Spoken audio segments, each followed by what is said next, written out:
So it's a pleasure to be here. Es un placer estar aquí. Muchas gracias a la Fundación, gracias al Ministerio de Asuntos Exteriores por su colaboración. Es un placer teneros aquí. Hay muchísimas preguntas que podríamos formularos. Estoy seguro de que al público le interesará mucho también intercambiar opiniones con vosotros y aprender de vuestra experiencia y vuestras opiniones y de cómo hemos llegado aquí y cómo salir, ¿no?, de este embrollo. Por lo tanto, empecemos, si os parece, dedicando unos 10 o 15 minutos a que cada uno de vosotros nos deis una breve introducción y un breve análisis de la situación actual y luego quizás podremos organizar un breve diálogo y abrir un turno de preguntas del público. Natalia, tienes la palabra. Gracias por acompañarnos. La lengua es muy maravillosa. Bueno, pues muchas gracias. Es un placer enorme para mí estar aquí esta tarde. Gracias a la Fundación por albergarnos estos días.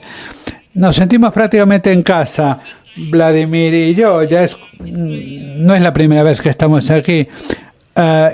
Bueno, desde luego es mi primera visita a Madrid, gracias al Ministerio de Asuntos Exteriores por su apoyo y por su solidaridad con nosotros.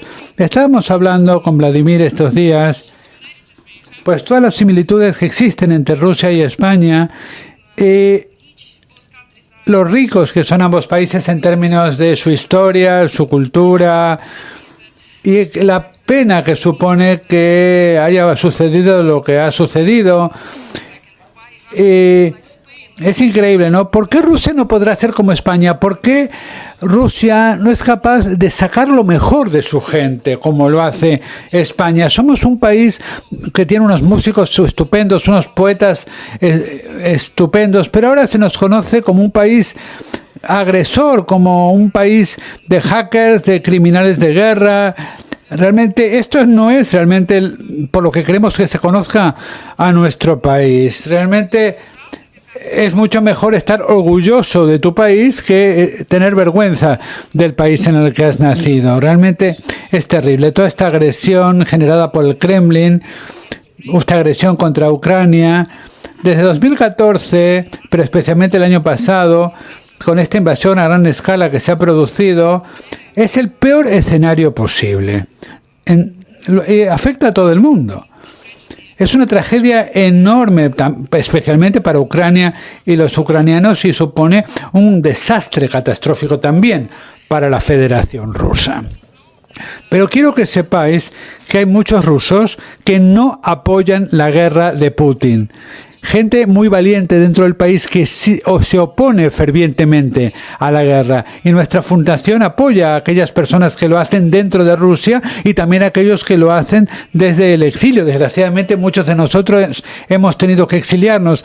Yo he sido una de las primeras que me tuve que marchar de Rusia en 2012.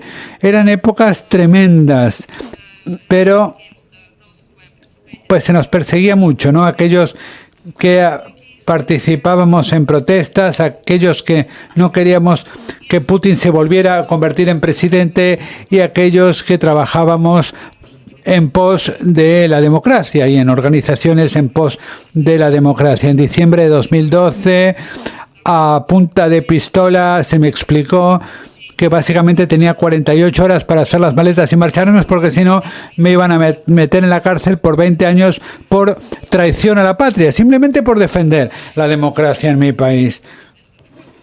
Desde luego, los primeros días fue una experiencia tremenda, ¿no? Porque se me dio pues vuelta toda la vida. El primer país que fui fue Lituania y ahí me di cuenta de que el activismo realmente no depende de las fronteras, y me di cuenta de que podía seguir luchando por la libertad rusa desde cualquier punto del globo. Luego, pues, como digo, me fui primero a Vilna, luego a Varsovia, luego me fui a Estados Unidos, primero a California, y que es el lugar donde me surgió, ¿no?, esta cuestión de fundar de establecer la fundación, y luego me fui a vivir a Washington. Bueno, en California, cuando estaba allí, pues establecí la fundación y empezó a sumarse gente, muchísima gente, y ahora tenemos gente en todos los países. Realmente estamos encantados. Nuestra primera oficina regional la establecimos en Kiev y trabajamos mucho con los ucranianos, haciendo cosas con ellos. Incluso ahora estamos intentando pues ayudar a los ucranianos con el tema de todos los ucranianos que están presos en cárceles rusas, ¿no? También trabajamos en muchos otros países, muchos. Nuestra segunda sede ahora está en Bruselas y tenemos oficina también en Tallinn, en Vilna, en Berlín, en Montenegro, en muchos lugares del mundo. En 2019, el gobierno ruso designó a nuestra fundación como una fundación no grata. O sea que cualquier persona dentro de Rusia que trabaje con nosotros puede ser encarcelada. Nuestro antiguo vicepresidente, Vladimir Kara-Murza, pues acaba de ser condenado a 25 años de prisión. En primer lugar, por decir la verdad sobre la guerra en Ucrania, pero también por participar en nuestra fundación. O sea que el coste que supone hablar con libertad, el decir las cosas sin pelos en la lengua, llamar a las cosas por su nombre, pues es altísimo en Rusia. Pero a pesar de eso, muchos rusos protestan. No os creáis las informaciones que se transmiten de que todo el mundo apoya a Putin, pero esto no es verdad. Desde luego hay mucha gente que sí que apoya a Putin. Hay mucha gente que tiene el cerebro lavado, ¿no?, por esta propaganda de 24 horas al día, pero al mismo tiempo hay mucha gente muy valiente en muchas regiones de Rusia. Tenemos una organización de derechos civiles que monitorea la persecución política en Rusia y según ellos al principio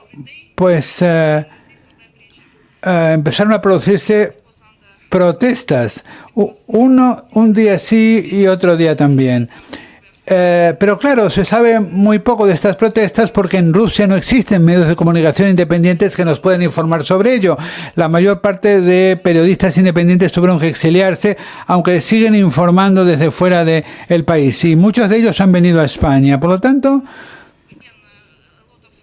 pues realmente cada vez más personas están insatisfechas con lo que está sucediendo en Rusia. Cada vez más personas se están despertando. Cada vez más personas están viendo realmente que lo que está sucediendo en Rusia no está bien. Muchos rusos quieren apoyar a Ucrania. Ya os di el ejemplo de mi propia organización, pero hay muchas otras organizaciones. Voy a acabar dentro de un momento, pero quiero destacar una cosa, si me lo permite, porque pues hay muchos activistas, como digo, en Rusia.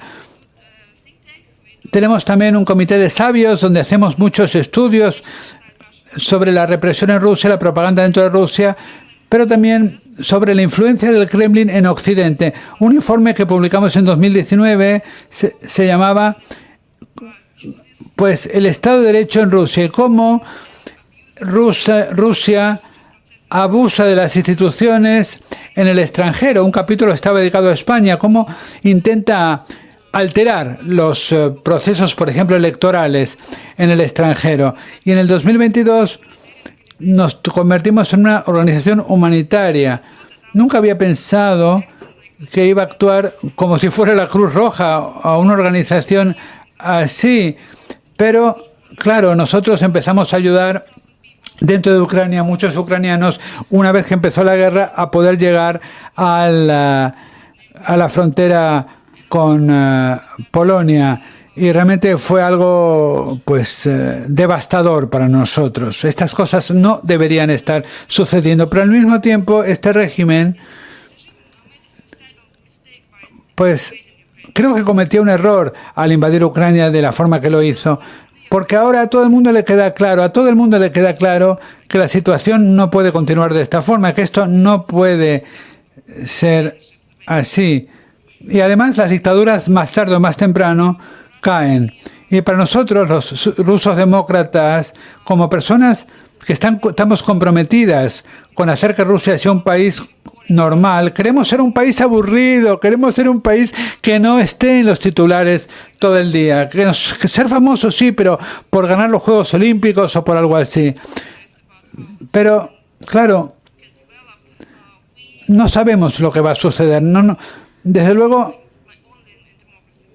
la democracia en Rusia es la única garantía de la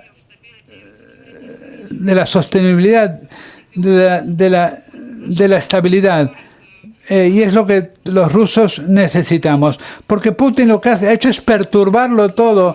Es un agente del mal, podríamos decir. Por lo tanto, estamos muy agradecidos ante todo el mundo que apoya a Ucrania, porque apoyar a Ucrania también supone apoyar el movimiento hacia la democracia de Rusia y hacer de Rusia un sitio mejor. Podemos hablar más acerca de nuestros programas, de la situación dentro de Rusia, de cómo muchos activistas ahora están exilados y cómo el movimiento cada vez está adquiriendo mayor fuerza. Pero bueno, no quiero monopolizar la palabra, le quiero ceder la palabra a Vladimir. Tengo algunas preguntas para ti, pero creo que ahora sería mejor escuchar a Vladimir.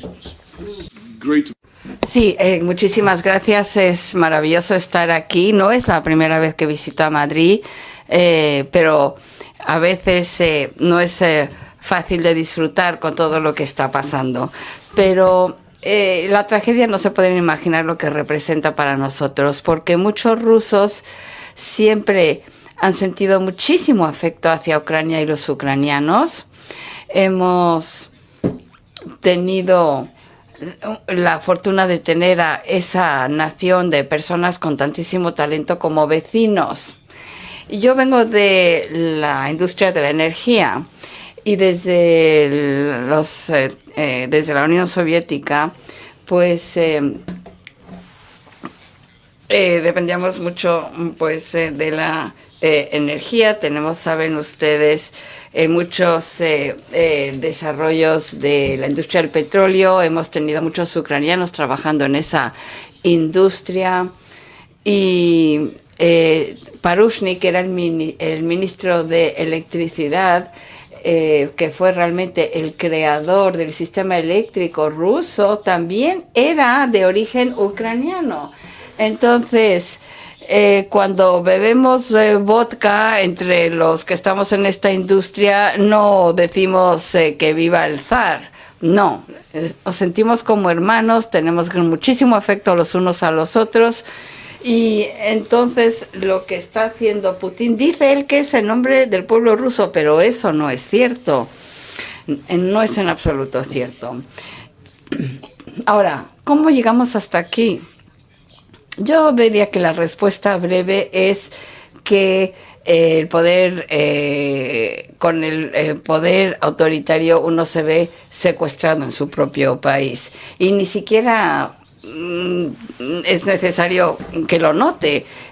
No llega uno, gana las elecciones y dice: ya soy dictador, ya están ustedes en una dictadura. No es así, es un proceso gradual. Vas cambiando la elección de los jueces, la composición del parlamento, empiezas a controlar un canal de televisión y la gente dice, bueno, nos quedan otros. Y así, pasito a pasito, se va convirtiendo en una autocracia. Y eso es lo que nos dijeron en el 2000 a Barroso, a todos los líderes europeos, que los que abusan de los derechos humanos van a ser perseguidos. Y bueno, luego pasó lo que pasó en Georgia, en Ucrania, y bueno, y al final acabó todo en la tragedia que estamos viendo en la actualidad. Así que los pueblos libres del mundo siempre tienen que estar en alerta. Cuando un líder fuerte que dice ser más perfecto que las instituciones democráticas disfuncionales trata de consolidar un poquito más de poder. Ese no es el problema que afecte a otro, no, nos afecta a todos. Cuando un fuerte el líder autoritario abusa de los derechos humanos en su propia casa, en su propio país, claro que el siguiente paso es exportar ese comportamiento. Si nos fijamos quiénes son los que están causando problemas y ver quiénes son los que están apoyando a Hezbollah, quiénes están detrás de esto, quién está amenazando Taiwán. Bueno, el patrón se repite a menudo. Así que las personas libres del mundo tienen que estar en alerta cuando vemos un líder poderoso que va dando estos pasos hacia la autocracia. Y en Rusia, las personas se encuentran en una situación dificilísima. Y, claro, llevan 20 años sufriendo la propaganda, están un poquito apartados de la realidad. El último canal de televisión importante que ha sido controlado por Putin, eso fue hace 22 años. Llevamos 20 años de propaganda. Imagínense a todos los demócratas encerrarlos en una sala con un solo canal de televisión que siempre dice lo mismo.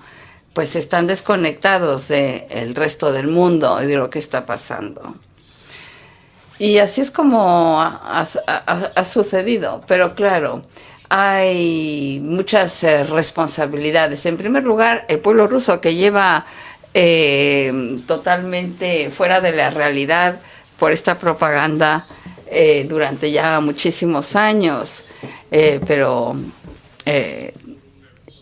Y claro, y en muchos momentos de nuestra historia hemos protestado. Y lo que hizo Putin fue reprimir cada vez más en las manifestaciones. Cuando empezamos a ganar las elecciones, nos prohibió participar en las elecciones. Luego organizamos un movimiento en las calles para protestar, pidiendo más libertad. Nos metían en la cárcel.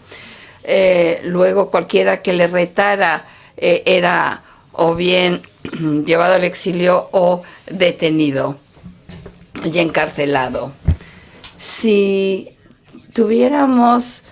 hubiésemos tenido en el 2018 unas elecciones libres y justas, ya no estaríamos aquí ahora, porque el movimiento de protestas fue muy visible, se veía en las calles, y muy importante, el principal movimiento de protesta que era visible en las calles de Rusia en los últimos años antes de esta crisis reciente, no tenía ningún eslogan imperialista. Sí que había muchas banderas de Georgia, de Ucrania, de Bielorrusia.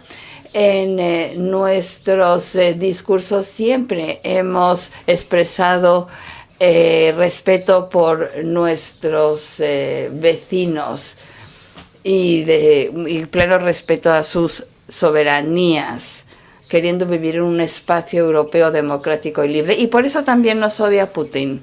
Odia esta imagen distinta que tenemos de lo que podría y será Rusia algún día, aunque ahora lo veamos muy difícil.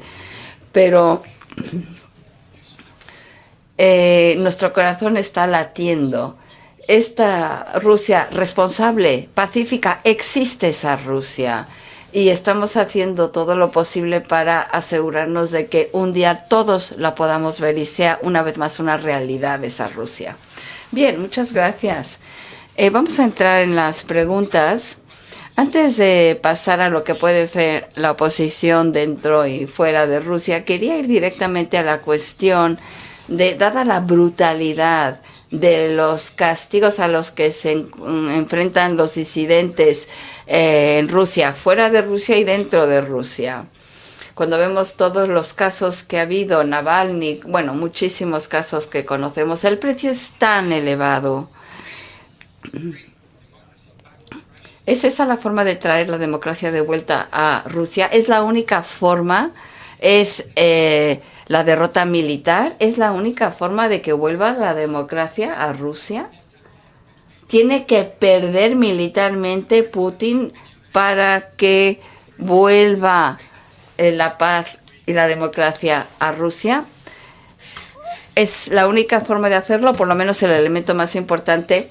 Bueno, sí, la victoria militar de Ucrania sería esencial para derrocar a Putin.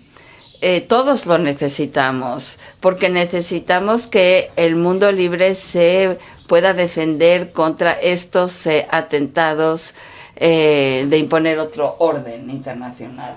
Todas las personas, los pueblos del mundo libre necesitan que se vaya Putin. Ahora bien, no sé si será suficiente que vuelvan a controlar los ucranianos los territorios ocupados. Eso no sé si va a bastar. Necesitamos también que el pueblo ruso dentro de Rusia reaccione. O lo voy a decir de una forma muy sencilla. Si Putin no es retado en casa, va a volver a atacar. Él o el loco que le sustituya. Así que necesitamos esta resistencia a nivel nacional y no es contradictorio. Yo diría que es ayuda mutua, van juntas ambas cosas. La resistencia ucraniana luchando por su victoria y los rusos levantándose y protestándose por la libertad.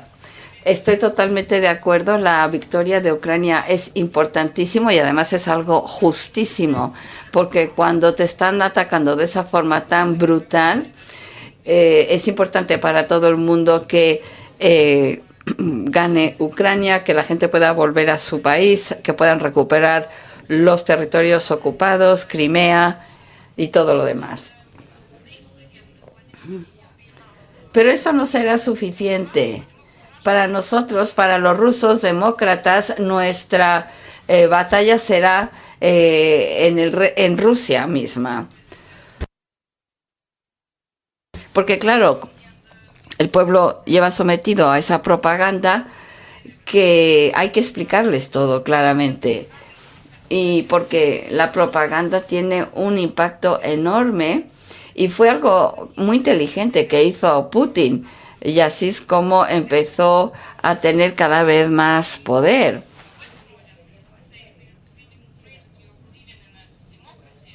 Y claro, y les dicen al pueblo, no creáis que estáis viviendo en una democracia y es así de fácil. No, hay que defenderlo. Y fue unos cambios que se produjeron muy lentamente, que los rusos casi ni se dieron cuenta de ello. La gente vivía su vida, disfrutaba de ganar dinero y las primeras libertades que se dieron fue algo sorprendente. De repente teníamos la libertad de viajar o de comprar lo que quieras. Y empezó a subir el consumo. Pero luego empiezan a interferir la política. Y las cosas van cambiando. 2 ejemplos de cómo funciona la propaganda. Tenía unos amigos que volaban de Kazajstán por los eventos en enero el año pasado ahí. Iban a pasar por Turquía.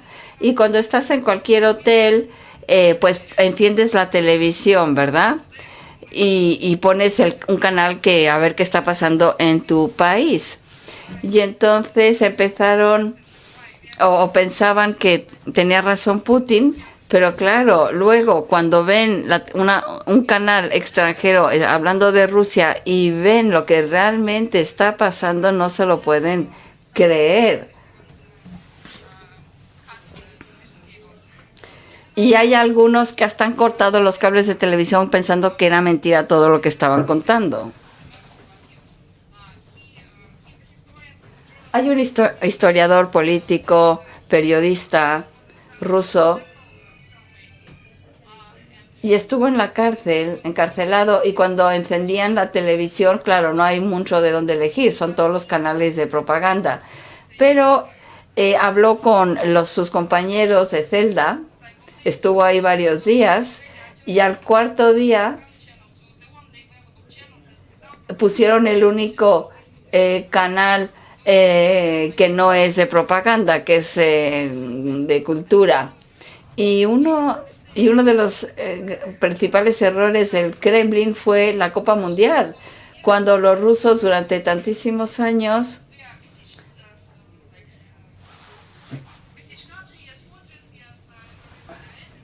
que nos decían, todos quieren destruir a Rusia, son todos nuestros enemigos y solo nuestros líderes defienden los intereses de los rusos. Pero luego, viendo partidos en la televisión, ahí este periodista con sus compañeros de celda, viendo los partidos de fútbol, decían, bueno, ¿qué nos pasa a nosotros? Porque lo que estoy viendo aquí es que todos estos países están ahí reunidos viendo los partidos. No hay esa enemistad de la que nos han contado. Y luego el llevar a la guerra a Rusia a través de los drones, sabotajes. Esto cambia la opinión pública o les muestra que el régimen no es tan resistente como se les ha hecho creer. ¿Qué pasa cuando hay ataques contra Rusia? Sí, es una guerra y si atacas te van a atacar o es posible que te ataquen. Lo que está sucediendo ahora es que en muchas grandes ciudades de Rusia, para ellos esto no es una guerra a plena escala, es una operación militar limitada. Eso es lo que se les ha dicho. ¿Quién va a Ucrania? Pues las regiones más pobres, como mi propia república,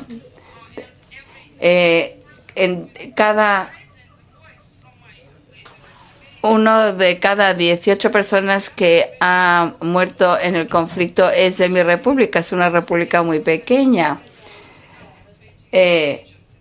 No solamente es un país enorme, tenemos 190 minorías étnicas en Rusia.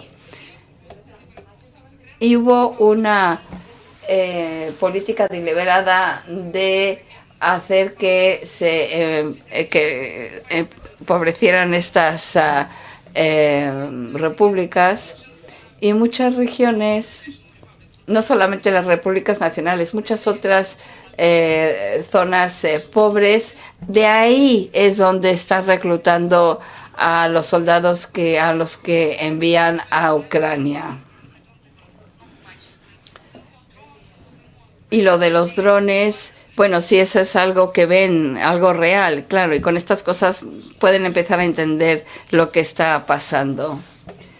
Sí, Moscú le dio un edificio que yo conocía muy bien. Cuando era alumno comprábamos cervezas ahí y era una de las primeras tiendas comerciales que abrieron en Moscú después de las primeras reformas. Y yo sería de ese distrito, justamente donde derribaron ese edificio. Así que yo tengo información de esa zona, porque como digo, iba mucho por ahí. Y yo creo que muchos rusos, ya antes de los ataques con drones, se habían dado cuenta de que de que Putin nos había metido en un conflicto terrible. Y con el ataque de los drones, pues eso ya lo confirmó. Y ahora estamos en territorio desconocido, porque este es el momento cuando la gente se da cuenta que están como atrapados, como si fuera un ratón en una trampa, ¿verdad?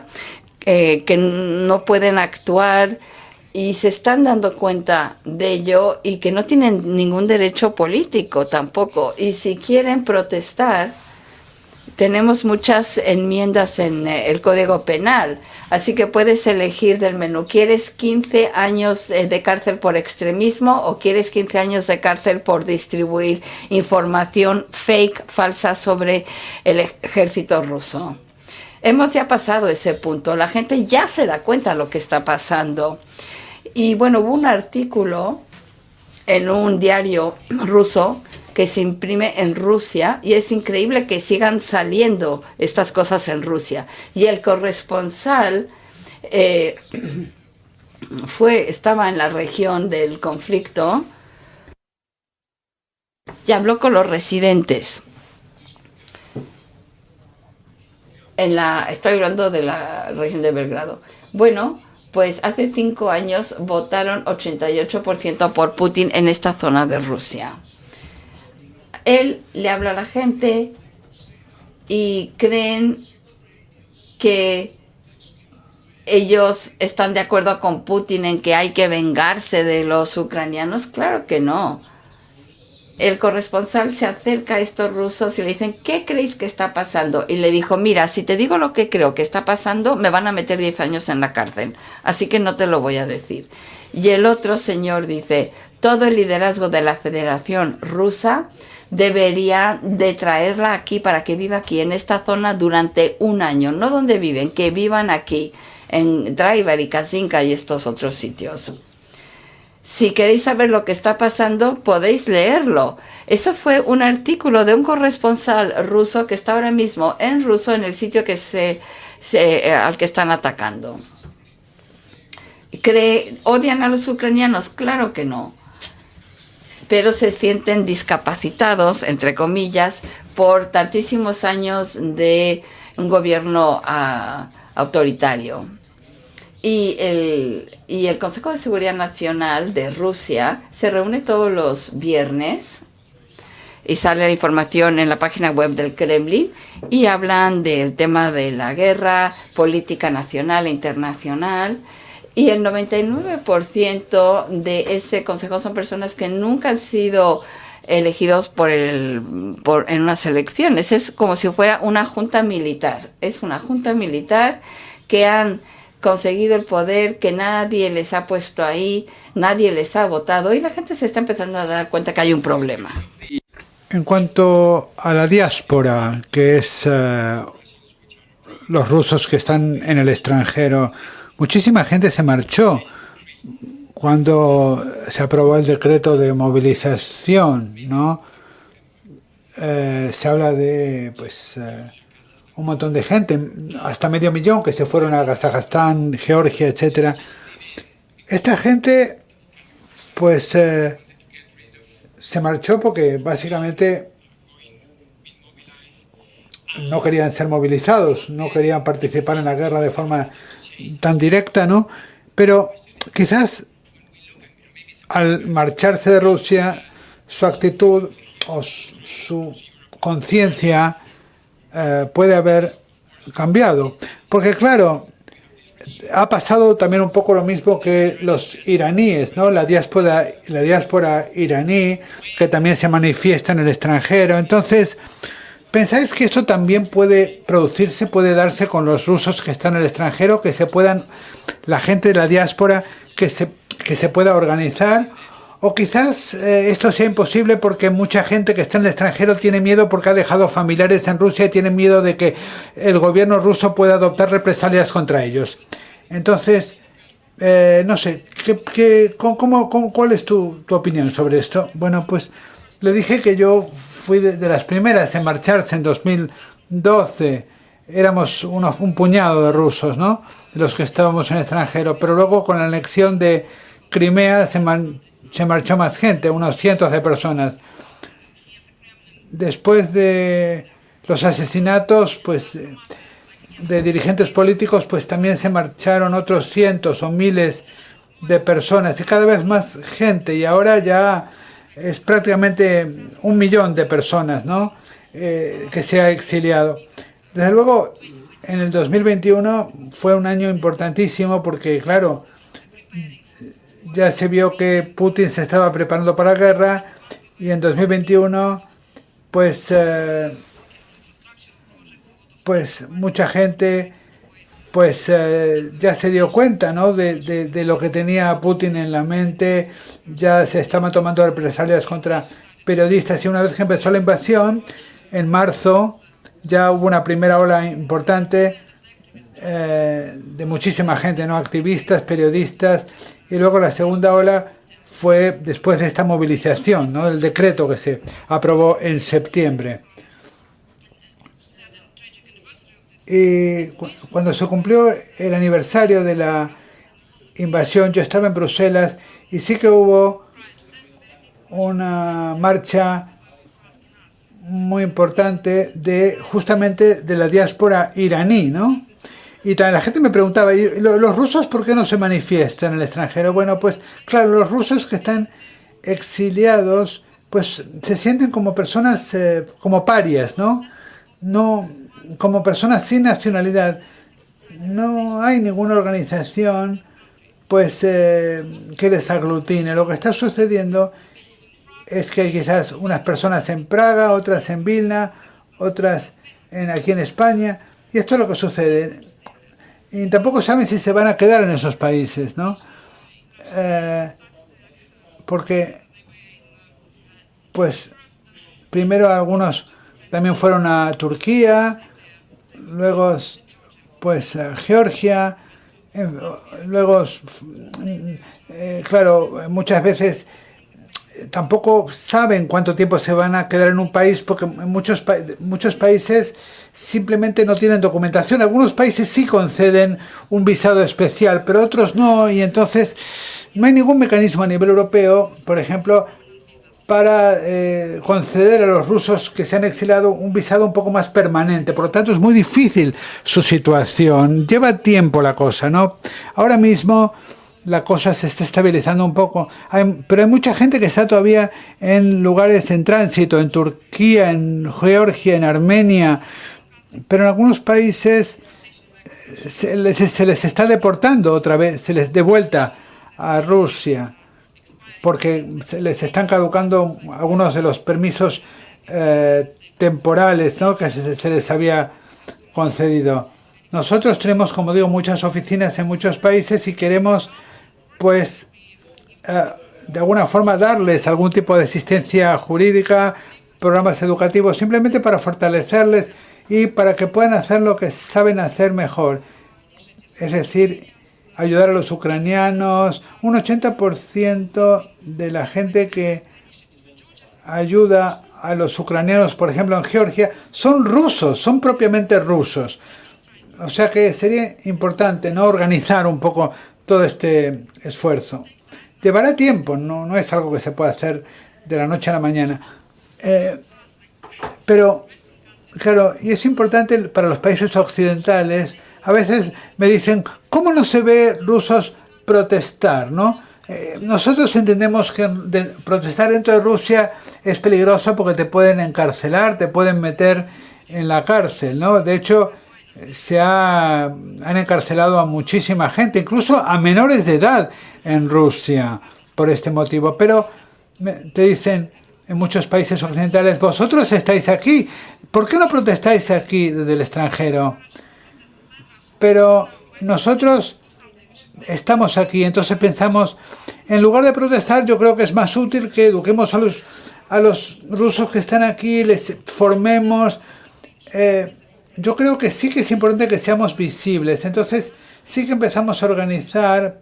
Por ejemplo, Estonia criticó mucho a Rusia, apoyó mucho a los ucranianos, pero mi equipo luego empezó a realizar protestas en Tallinn todas las semanas. Y ya la tercera protesta, ya los políticos estonios que nos criticaban por no decir nada, pues nos empezaron a criticar, ¿no?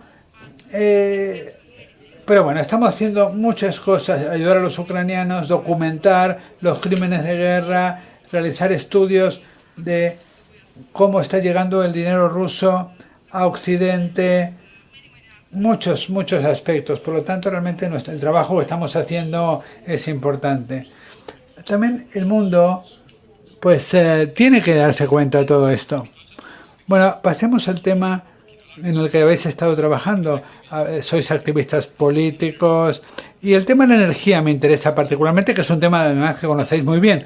Entonces, Recuerdo que estuve viendo las cifras y el año anterior a la invasión, el presupuesto de defensa de Rusia era de 60.000 millones de euros y las exportaciones de Rusia a la Unión Europea eran también de 60.000 millones en energía. Por lo tanto, pues la comparación en cuanto a cómo financiábamos, ¿no?, el esfuerzo militar ruso estaba muy clara. Pero las sanciones, ¿funcionan?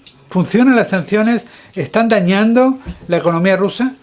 Hay un argumento muy grande, hay un debate muy importante, ¿no? Porque se habla mucho de que las estadísticas son falsas, se habla mucho también de que hay muchos tanques que se muestran en la televisión que no son reales. ¿Funcionan las sanciones o quizás políticamente también, ¿no? ¿Funcionan las sanciones políticamente en Rusia para que la gente vea que las acciones de Putin están teniendo un precio? Sí, las sanciones funcionan un montón y están produciendo un efecto importante, pero básicamente esto es visible para la gente que entiende bien las cosas, ¿no? O sea que es importante, pues, concienciar más a la gente, ¿no? Pero las sanciones sí son efectivas. Otra cosa importante que tienen las sanciones es que su efecto avanza poco a poco con el tiempo. O sea, era ingenuo pensar que iban a producir efectos importantes en los primeros meses, pero ahora sí que están empezando a tener un precio. El ministro de Finanzas ha dicho que los primeros 4 meses de este año el déficit federal superó el déficit planificado para todo el año, solamente en los primeros 4 meses. O sea que los ingresos que se esperaban para abril se redujeron un 52%. Por lo tanto, todas esas cosas que se oyen sobre esta flota de tanques en la sombra, bueno, pues el presupuesto federal realmente pues se está gastando a tope, pero claro, no reciben todo el dinero que esperan. Y todo tiene que ver con la capacidad del gobierno de financiar las cosas, porque la inversión privada desaparecida, la huida de capitales de Rusia, pues ha sido tremenda. Más de 200.000 millones de dólares se marcharon de Rusia el año pasado. Y esto es un récord absoluto en la historia, desde el colapso de la Unión Soviética. El Banco Central proyecta que seguirá habiendo más huidas de capitales en el futuro. Por lo tanto, inversiones privadas no va a haber. Desde el principio de la invasión rusa en febrero del año pasado, no había venido ninguna inversión procedente de China ni de la India, ni una sola. Y para alguna gente esta cifra le sorprende mucho, ¿no? Pero se habla mucho de que China está ayudando, que India está ayudando. La inversión directa internacional en China es de 3.500 millones de dólares, que es una cantidad bastante pequeña. La inversión directa extranjera india es de 600 millones de dólares, que realmente es una cantidad microscópica. Por lo tanto, Rusia está descubriendo una verdad muy incómoda, porque en los últimos 30 o 40 años el Occidente era nuestro donante principal, desde capital a tecnología, a competencias. Por lo tanto, digan lo que digan, no se podía negar que Occidente era nuestro principal donante. Y China e India básicamente no les interesa ser un donante de Rusia, no les interesa ayudar a Rusia, solo le dan a Putin una especie de salvavidas, pero poco más que eso. Porque nos ven como un competidor muy importante en los sectores industriales. Por lo tanto, la cosa requiere paciencia. Es un tema difícil, ¿no?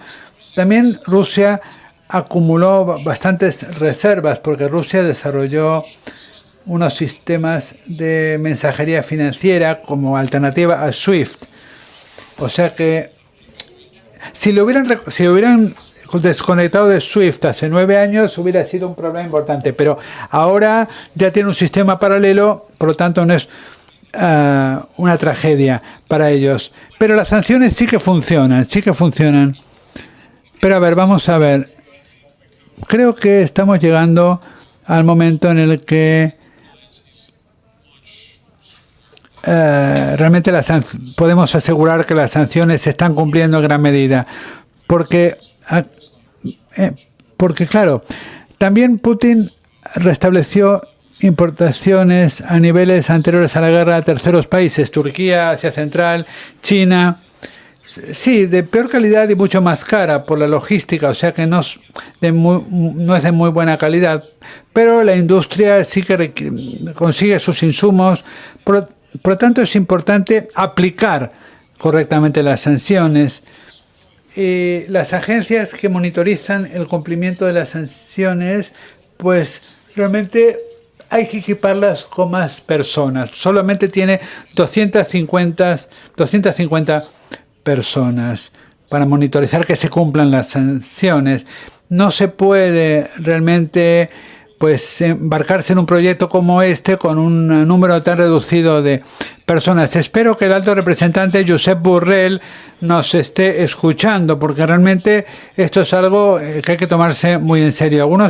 Las exportaciones de algunos países, por ejemplo, europeos hacia Kazajstán, milagrosamente se han disparado. No sé si esto tendrá que ver con las sanciones. En cuanto a los activos congelados, ¿qué se puede hacer con ellos?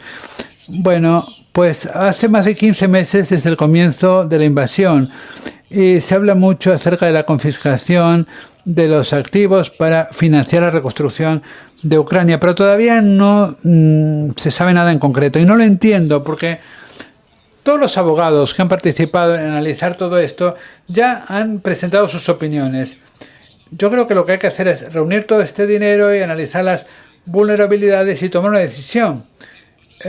Yo acabo de venir de un foro en Bratislava donde se habló concretamente de esta cuestión y gente también de las instituciones financieras como el BRD nos han dicho no podemos esperar porque no es que la guerra va a terminar en el futuro y a continuación tenemos que empezar la reconstrucción.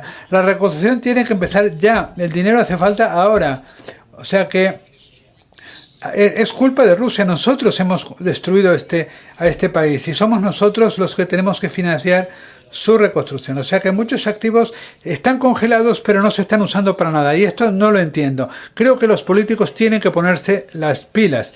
Sí, y esto yo creo es fácil de explicar a la población rusa, ¿no? Porque este es dinero realmente de oligarcas que se podía utilizar para algo bueno.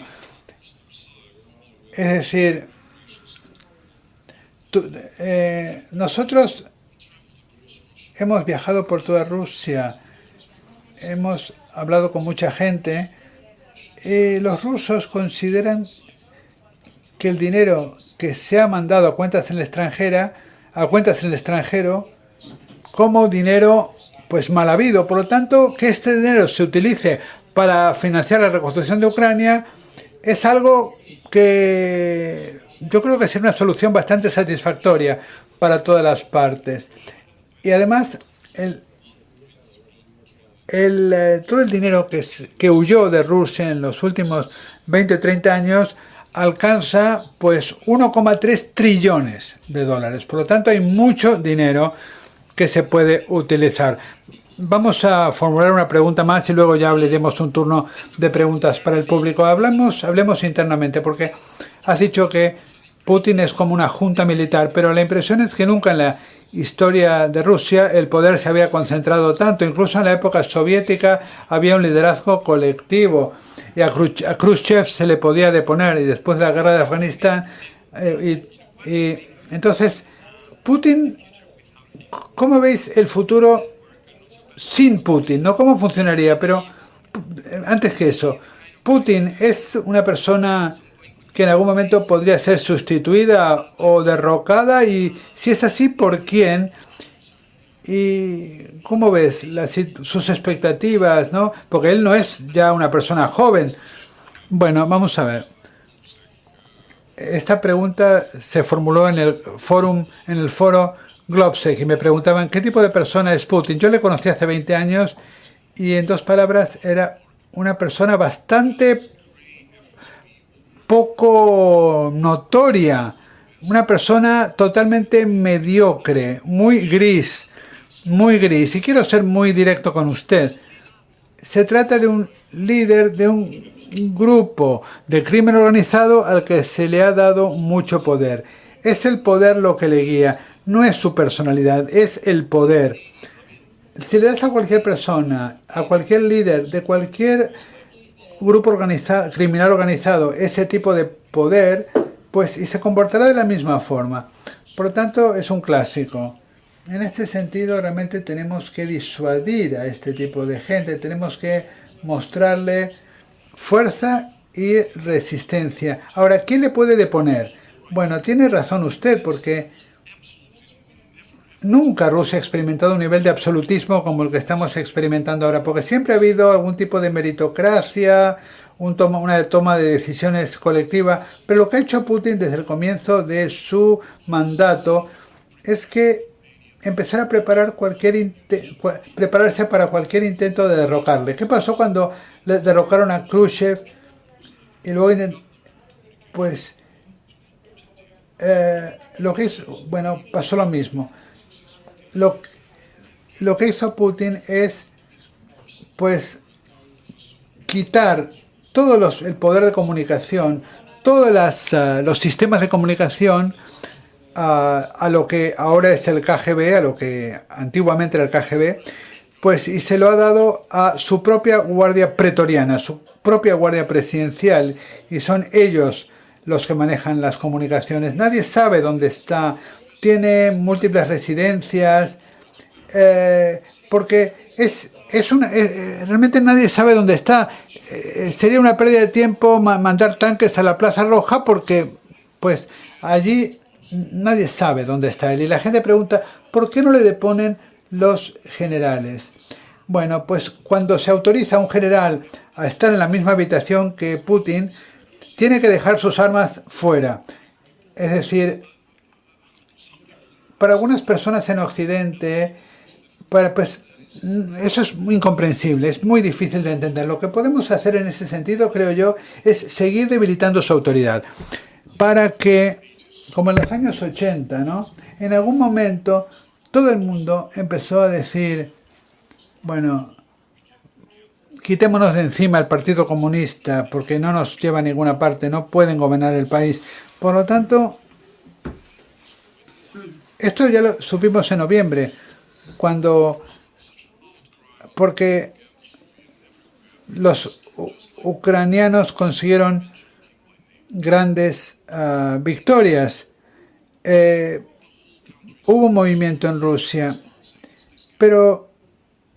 y la gente empezó a señalar a Putin, empezó a sentir que si la guerra va mal, pues quizás Putin está equivocado. En La Vanguardia, en una entrevista de hoy, Natalia, pues hablaste de un poco lo importante que sería organizar a los disidentes. Utilizaste el término quinta columna, ¿no? Y las redes privadas virtuales. O sea, mezclaste un poco un término del siglo XX con un término del siglo XXI. ¿Cómo puede ayudar la gente en el extranjero? ¿Qué podemos hacer para empoderar a la oposición? ¿Cómo podemos ayudarles? ¿Dónde empezarías tú? Si tuvieras que hacer una lista, ¿no?, de cuáles serían las prioridades, cómo ayudar a la oposición de Ucrania, de la oposición de rusos en el extranjero. Es muy interesante lo que preguntas. Durante años estábamos luchando, nosotros fuimos las primeras víctimas del régimen de Putin. Ahora lo son los ucranianos, pero a nosotros nos atacó antes. Nosotros fuimos las primeras víctimas. Fuimos como una especie de laboratorio, ¿no?, para experimentar el Kremlin. Y claro, siempre creíamos que éramos parte del mundo democrático. Fuimos los primeros en advertir acerca de la verdadera naturaleza de este asesino régimen criminal de Putin. Y había muchas narrativas en muchos países de que había que ir en contra de todos los rusos, y nosotros pedíamos, por favor, tienen que diferenciar entre la Rusia libre y democrática y la Rusia de Putin. No nos juzguen porque somos de esta etnia o de esta nacionalidad. Tienen que juzgarnos por nuestras acciones. Nosotros también queremos lo que quieren ustedes, estamos de acuerdo. Entonces, la solidaridad es importantísima, sobre todo dentro de Rusia, en las cárceles donde están los prisioneros políticos, porque cuando dices es la guerra de Rusia, es más fácil para Putin y todos están en nuestra contra porque somos rusos. Así que tenemos que decir alto en claro que estamos en contra del régimen de Putin. Pero hay algunas cosas que necesitamos. Necesitamos algo de certidumbre en nuestras vidas. Estamos aquí estables, nuestra familia está bien, nuestros niños pueden ir al colegio. Ahora podemos centrarnos en lo que podemos hacer, cómo podemos ayudar trabajando desde fuera con la opinión pública y ayudar a Ucrania en sus iniciativas también. Y también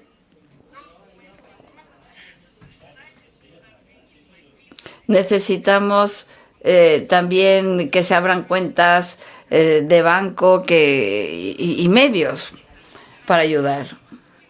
En nuestra fundación podríamos mandar cosas y dinero a Ucrania, pero no en algunos países de Europa del Este, porque en nuestra fundación sale el nombre rusa, y cuando ven eso pues ya dicen, no, con Rusia no queremos nada. Y bueno, nosotros conocemos muy bien el mensaje de Putin, lo conocemos mejor que nadie y nosotros somos los que los estamos exponiendo. Y sabemos cuando se dicen mentiras.